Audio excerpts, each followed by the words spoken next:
Convidamos agora o senhor Márcio Roller de Almeida, diretor do IPEA, para fazer as suas considerações. Alô, em primeiro lugar, eu queria agradecer mais uma vez aos organizadores do 53º painel Telebrasil. Eu acho que a Telebrasil, depois dos seus 50 anos, já está plenamente amadurecido. E como organização, eu vejo que vem prestando bastante serviços à nação, ao organizar não só o setor, todas as organizações do setor, e cada vez mais promovendo a interação entre os principais programas de desenvolvimento econômico, de desenvolvimento setorial, fazendo a coordenação entre o setor privado e o setor público, que é fundamental existirem dentro do país e que são duas coordenações muito difíceis. A coordenação dentro do setor público e a coordenação dentro do setor privado. Mas o desenvolvimento econômico, principalmente dos países exitosos, assim, dos chamados latecomers, dos países, vamos dizer, de segunda no desenvolvimento econômico, só foram à frente quando essas duas coordenações realmente funcionaram. Eu vou pedir até que nos meus 15 minutos você venha me avisando aqui para rapidamente aqui. Eu desenvolvi a minha rápida apresentação e, em primeiro lugar, vou avisar aos que já me conhecem, meu coração continua dividido, não vou dizer meio a meio, mas 2/3 continuam nas telecomunicações e 1/3 na área do IPEA. Espero que o ministro não esteja me ouvindo aqui. E o IPEA, como todos vocês devem conhecer, está associado ao ministro Reis Veloso, antigamente e hoje está fazendo 45 anos. Setembro é o aniversário do IPEA, o presidente Lula, no 16 de setembro, vai estar presente no aniversário do IPEA. O primeiro e o segundo PND foram concebidos dentro do IPEA. Hoje ele complementa o trabalho dos ministérios fins que já tem uma equipe competente para desenvolver os respectivos trabalhos, mas não era assim há muito tempo atrás. Então, o IPEA hoje tem o papel de fazer assessoria ao governo, de pensar programas de governo e também um papel crítico, no sentido que ele é uma fundação pública independente. As principais áreas são de macroeconomia, na área social, lato sensu, e também na área de indústria e inovação, que eu tenho o prazer de dirigir dentro de IPEA. Tem mais ou menos 200 e pouco pesquisadores, que parecem muito, mas para as áreas do governo são poucas ainda também. Eu resolvi dividir minha apresentação primeiro mais na parte do que é competitividade, que é um conceito que parece muito fácil, mas é difícil de compreender, e depois entrar na banda larga, na qual os senhores são doutores no assunto. Muito bem. O que mais me impressionou foi a questão do apoio à banda larga nos pacotes de ajuda internacional. Ou seja, o que até o Rodrigo Abdala, que veio do setor de telecomunicações, onde está o Rodrigo? Oi, Rodrigo. O Rodrigo, levanta aí, Rodrigo. O Rodrigo que veio do setor de telecomunicações e agora está no IPEA, fazendo já uma massa crítica para que a gente possa pensar o setor de telecomunicações. No pacote de 1 trilhão e pouco que foi decidido em maio passado no G20, teve uma parte específica dedicada a telecomunicações. Ou seja, não foi só apoio para os grandes bancos, tipo o AIG, não foi só uma política, aliás, foi uma política totalmente keynesiana de aumentar a liquidez de pacotes fiscais para salvar a economia e que rapidamente salvou. Mesmo os críticos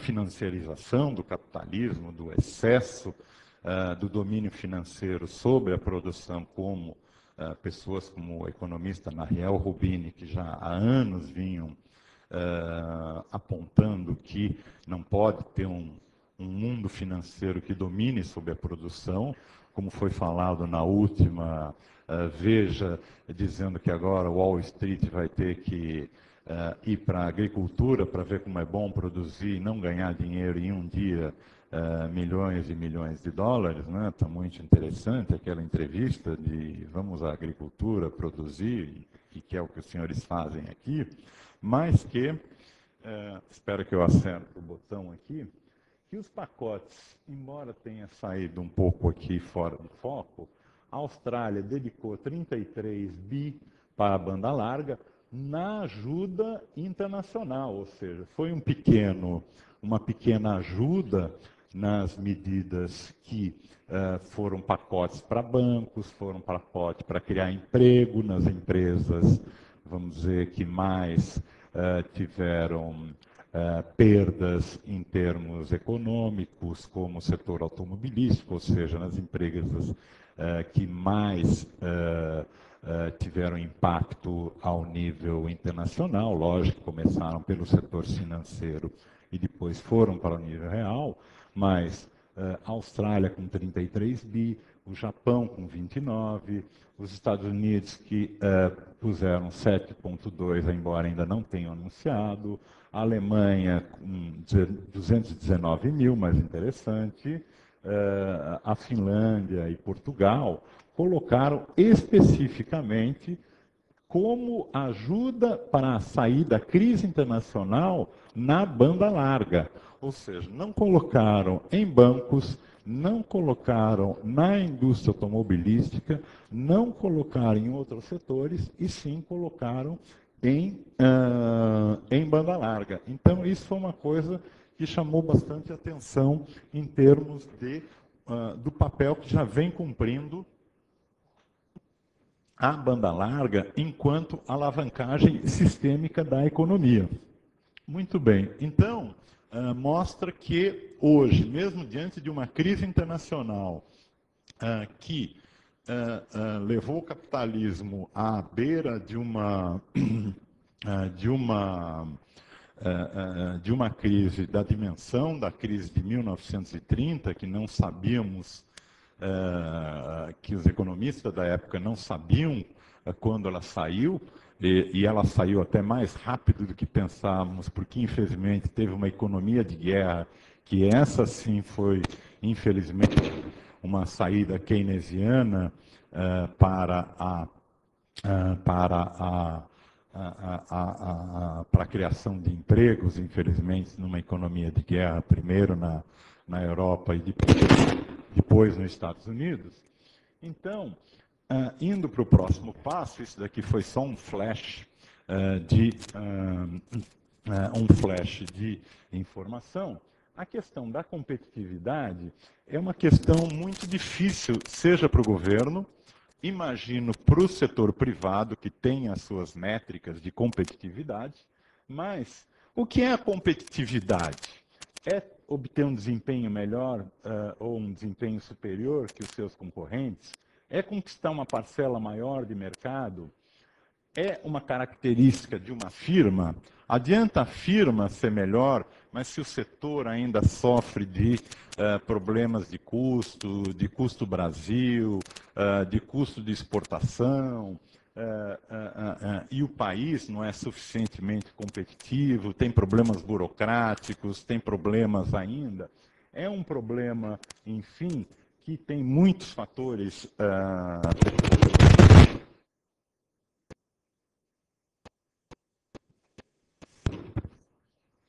São ruídos típicos das telecomunicações, assim.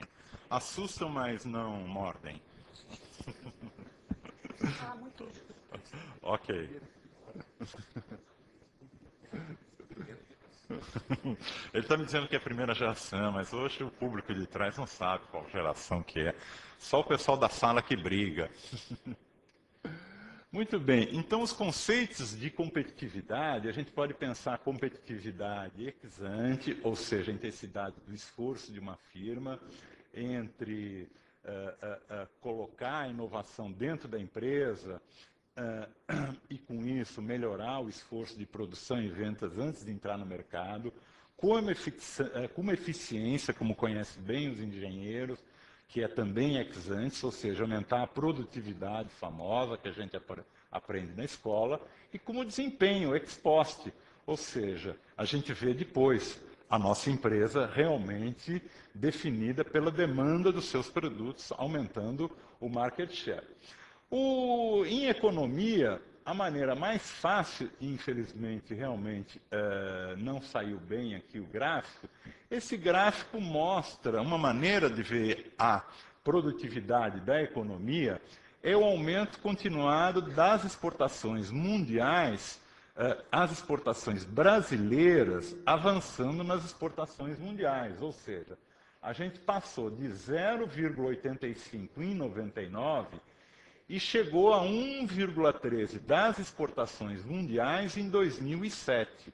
Em 2008, esse número de 1,25, que é a participação brasileira nas exportações mundiais, ainda é um número um pouco provisório, estão sendo fechados esses números, mas mesmo os organismos internacionais, um pouco os organismos brasileiros, a gente tem fechado esse número, mas a gente desconfia ainda um pouco desse número, portanto ele está um número aqui. Mas em 2009, então, caíram as exportações mundiais, lógico, vão cair as exportações mundiais, todos vocês sabem disso, vão cair as exportações mundiais, então esse número ele é um indicador de competitividade, mas também ele é um número sempre relativo. Então, competitividade é um número relativo, depende de mim, mas depende da reação do outro. É sempre uma espécie de market share, é um número relativo. Muito bem. Opa, fiz alguma coisa errada? Fiz. Alguém vai ter que me ajudar aqui. Voltei. Muito bem. Para o Porter, que é mais ou menos conhecido de todos aqui, nesse pontinho que devia aqui, ele começa colocando no centro da sua análise que a competitividade das nações começa na estratégia da firma, que está dentro de uma estrutura concorrencial das firmas, né, e que, por sua vez, elas competem ou deveriam competir fortemente. Por sua vez, essa competição é entendida no sentido das firmas buscarem aumentos de produtividade e inovação para terem maior market share. As condições de demanda, por sua vez, a gente está entendendo aqui, demand pool, é que vão puxar as demandas para que elas atendam o mercado consumidor. Ou seja, quanto mais exigentes forem os consumidores, maiores as firmas para serem competitivas. Evidentemente, quanto mais indústrias complementares, ou seja, downstream ou upstream, mais o país como um todo vai ter uma base instalada, como o Brasil é um país vai ser um país semi-industrializado. Talvez o Valente, que viveu um tempo no Peru, vê como países eles têm um pequeno nicho industrializado, mas é difícil para países pequenos, eles têm que ter um ponto de exportação, um ponto, e irem principalmente agora às políticas que desenvolvem o plano de desenvolvimento produtivo, que eu vou colocar agora, expressarem seu ponto de vista unificadamente, e não apenas vamos diminuir imposto, vamos ter algumas vantagens competitivas. Isso é fundamental para que o governo consiga dar conta das dezenas ou centenas de demanda. Portanto, a banda larga, como foi falado em cima, ela faz parte da infraestrutura do país, e aqui, infelizmente, saiu, ela deve ter condições de qualidade, preço e cobertura. Todos os senhores sabem disso, que qualidade, preço e cobertura adequadas com a competitividade desejada para o país. o Eduardo realmente colocou a questão de cobertura, preço e qualidade como uma oportunidade.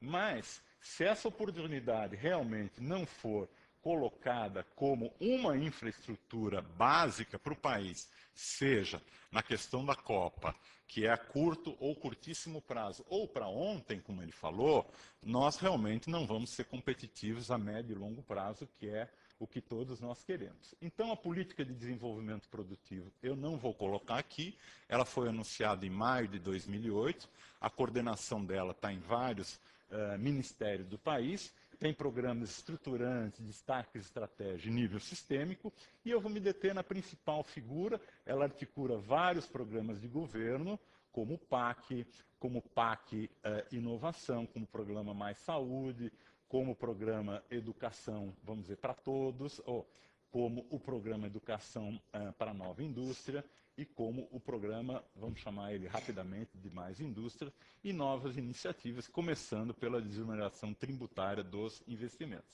Mas o mais importante, esse é o recado principal que eu gostaria de deixar aqui, poderia até terminar a minha aqui, é um problema que eu aprendi um pouco mais lá no Chile, e depois vi que aqui está, a economia brasileira apresenta um grau de heterogeneidade estrutural muito grande. E o gráfico representa a ocupação, estamos trabalhando agora com outro conceito, não questões mais gerais, de programas, de políticas, de indicações, de conceitos. Aqui é trabalho, trabalho e trabalho. Ocupação, ocupação e ocupação, no sentido de comparar Ásia e América Latina. Se eu fosse falar alguma coisa antes, durante, depois, eu falaria só desse gráfico. Comparando o quê? Ásia, setores asiáticos modernos, versus América Latina. Então, aqui é um triângulo com um lado, uma ponta dele, que é a agricultura tradicional de subsistência, os setores modernos, né, onde aumenta a competitividade, aumenta a modernidade, e um setor maldito, vamos dizer, de informalidade.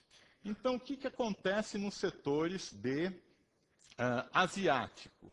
Existe um setor aqui da agricultura tradicional de subsistência, na qual no Brasil hoje ele é em torno, ou na América Latina com em torno de 20%, que na Ásia eles saem direto, recebem um treinamento razoável, às vezes, não tão razoável quanto eles gostariam, e vão direto para o setor moderno da economia. Ou vão trabalhar para setores,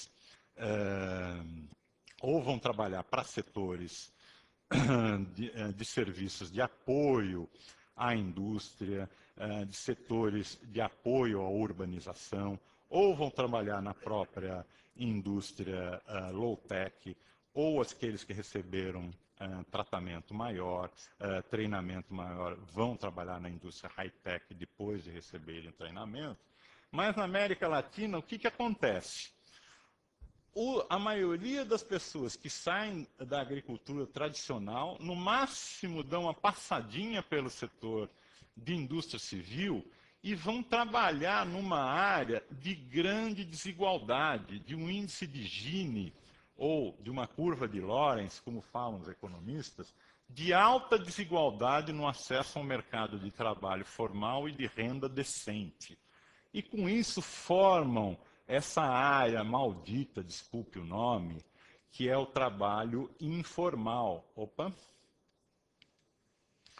Que é o trabalho aonde está a periferia das grandes cidades, que é onde está a marginalidade, que é onde estão as favelas, que é onde estão os focos de criminalidade, que é onde está a indústria informal, que é onde está o setor de serviços informal, que é onde o fisco não consegue chegar, que é onde, de certa maneira, é um setor de informalidade, antes dominado pelos coreanos, agora está dominado pelos asiáticos. Não sei aonde mais vão aqui, e que é por aqui que o governo quer localizar 56 mil escolas, que é aqui que algumas cidades põem Wi-Fi. Então, lógico que aqui tem um ponto, aqui tem outro ponto, aqui tem outro ponto, aqui tem outro ponto, aqui tem outro ponto, aqui tem outro ponto.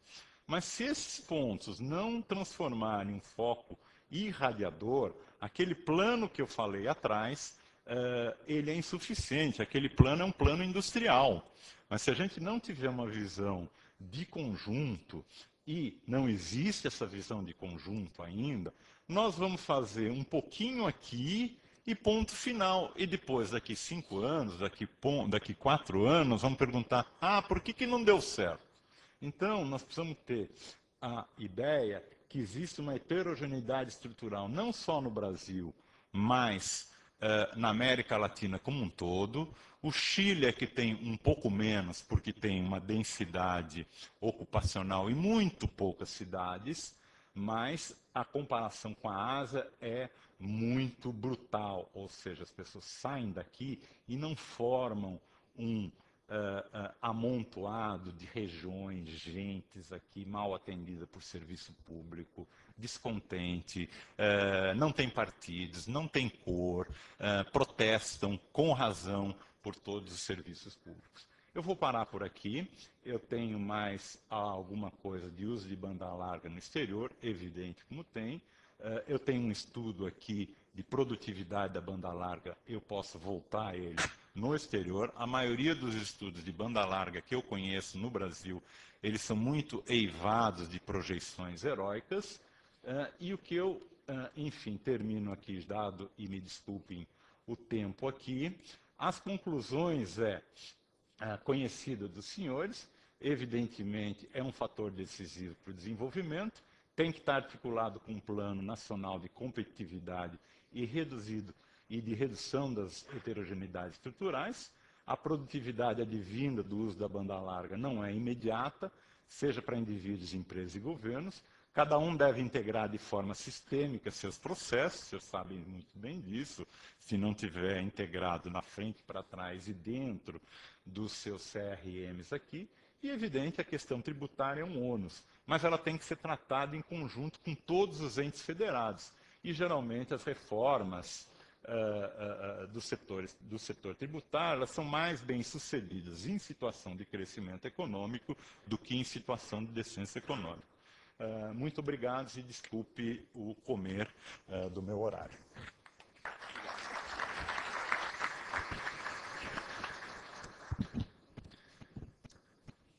Muito obrigado, Márcio, pela sua belíssima exposição.